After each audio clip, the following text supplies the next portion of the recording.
finding what you want, and how do you find it? How was your discovery of that? Was that made clear to you as you worked through this? Yeah. Invariably, in order to be able, someone would say, well, this part wants me, and then I'll... Exactly. On the other hand, they'll actually do it.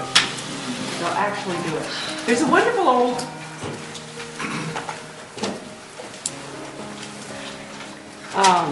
movie,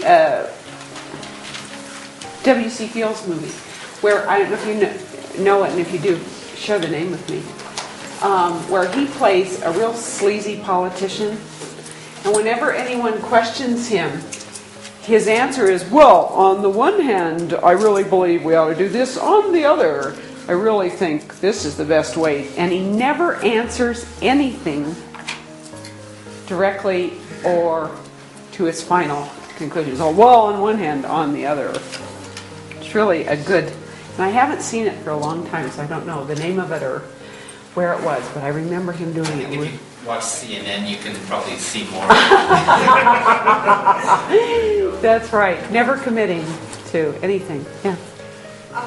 What I was finding was I was coming up with more excuses, and it was difficult to find a positive benefit for this other part. So I'm wondering, at what point would you sort of deviate and say, okay, maybe there's an underlying reason? Like when you were talking about your friend who didn't want to lose the weight because then she might leave her husband, you know, these like hidden deeper meanings that we may not be aware of. Yes, and that's exactly what you're going for. But so when you say excuses, that what you kept getting was excuses.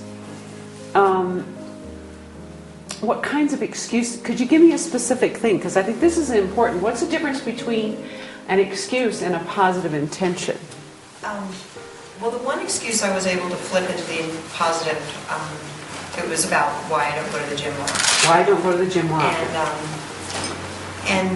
What I was saying was one of the main reasons I stopped was because the chlorine smell was too strong.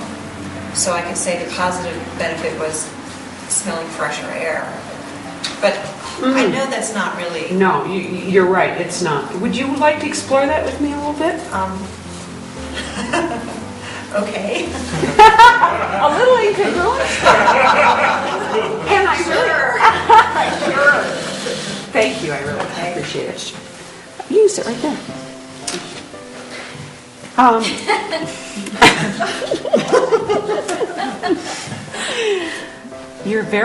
You have a lot of courage coming up here, and I appreciate that.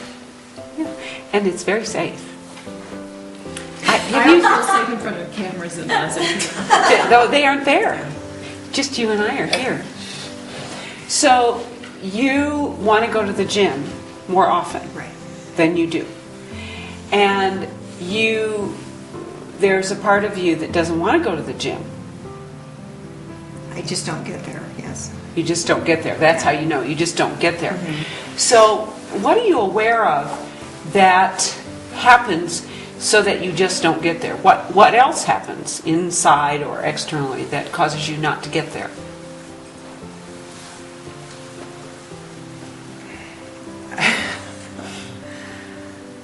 I don't find something specific that I do instead. I'll just do other things. So you distract yourself by doing other things, or you're too busy, or? I don't have any really good excuses. I can't say I don't have the time. I can't say I can't rearrange my schedule, because I do have that flexibility. But there's just, it's almost just like my energy to go just wanes. So your energy to go wanes? Yeah. Okay. My motivation to go disappears. Okay, and that's congruent in that aspect of it, isn't it? She's kind of going... So if we were to... I could ask you all kinds of questions about what are the excuses you come up with, but we're not going to do that. We're going to honor that there's a part of you that wanes your energy so that you don't go. And if we were to be curious about this waning energy and what keeping you away from the gym might do for you, and you to ask that now, what happens? So, thank you, waning energy. You're trying to do for me what?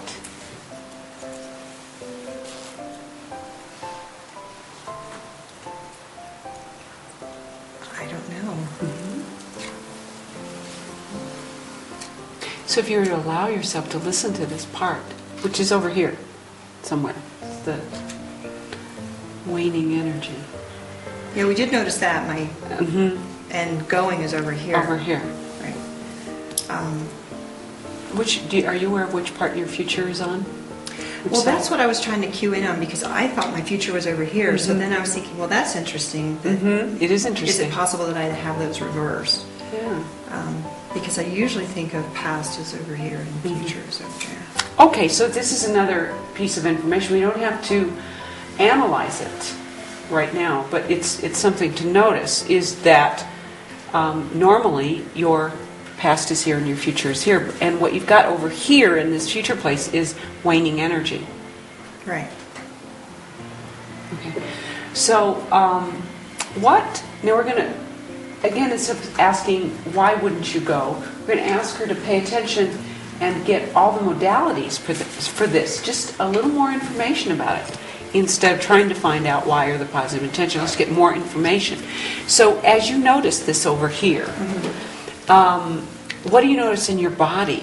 That's always a good place to begin. It's a very de-energized state. It's actually something I noticed when I was thinking about the congruence. Sometimes you won't even realize you're doing something that doesn't agree with you until later. You just kind of feel like you've been drained. So there was something perhaps you didn't agree with, and then your energy kind of went down as a result. So over here, it's like a void almost. It's like an energy drain, and then it just sort of becomes a void of some sort. A void of some sort.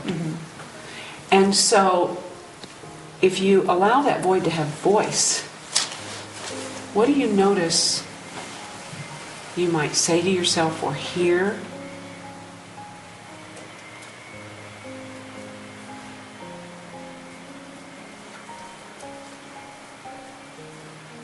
It doesn't really have a voice. It doesn't really have a voice. So there's no auditory component to it as far as you're aware. As far as I'm aware. And what image comes to mind over here with this lessening of energy?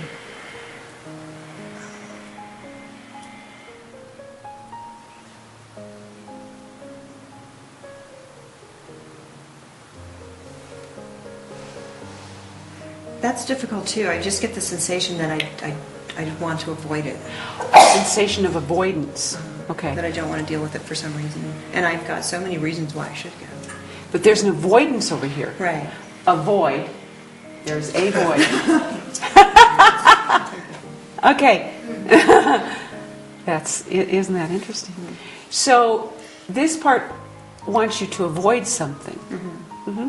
So what is your intuition about what it wants you to avoid? You mentioned the smell of chlorine.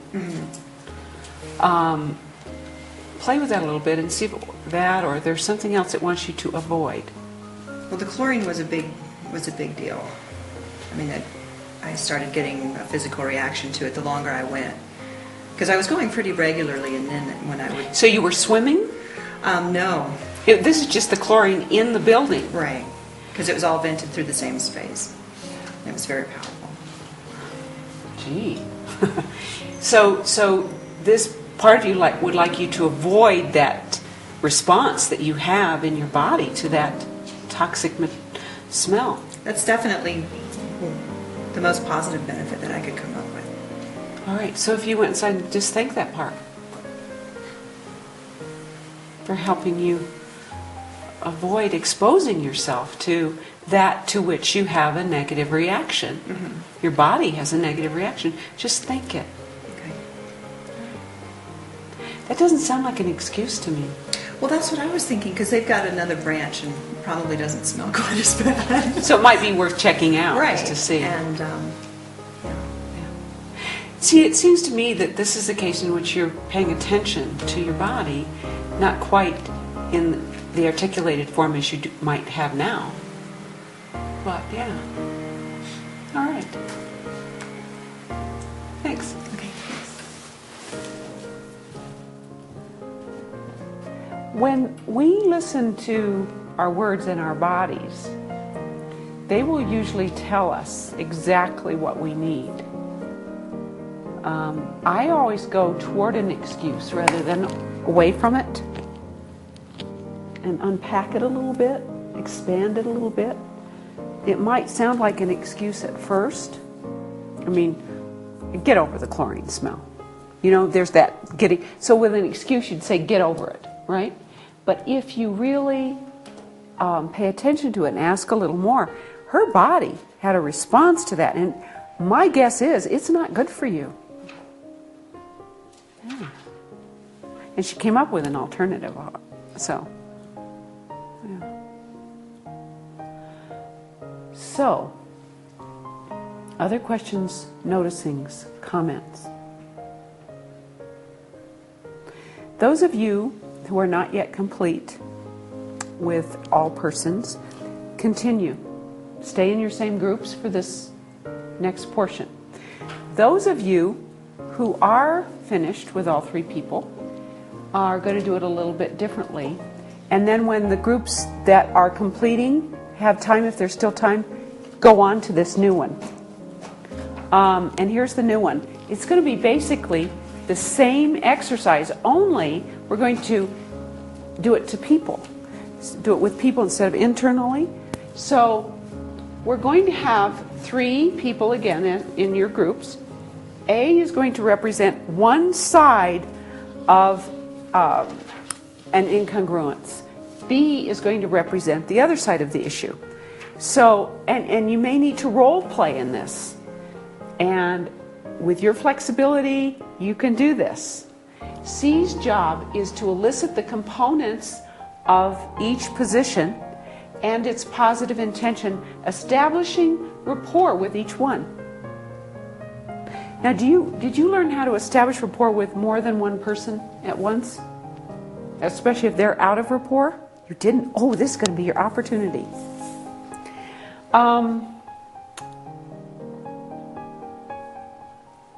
I need 2 volunteers. Okay, gentlemen.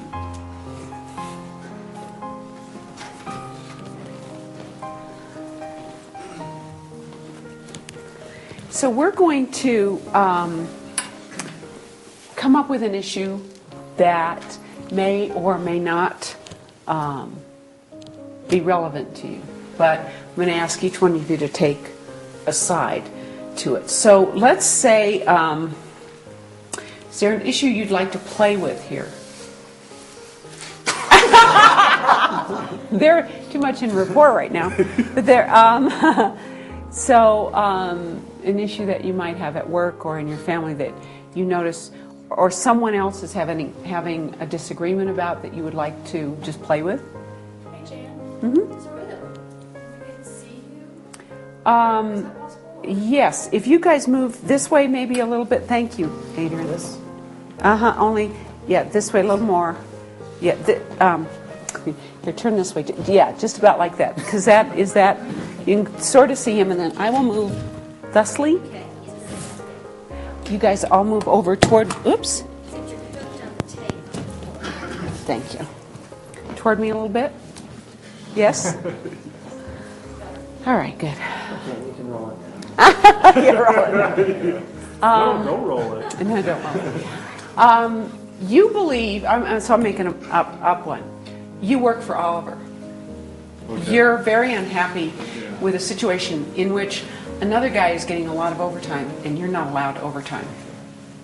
And you're upset about it. Okay. And your position is that this role, the responsibilities that this other person has, requires overtime. His particular responsibilities do not. And you're upset that he would even bring it up. Okay. Now, I'm going to give you a further step. Very often when people are in disagreement, their body postures will be different. Sometimes they're the same because they both understand this is important and we're in a fight. So, yeah, this is the type of thing I want you to, this would be... He's used to this. That's right.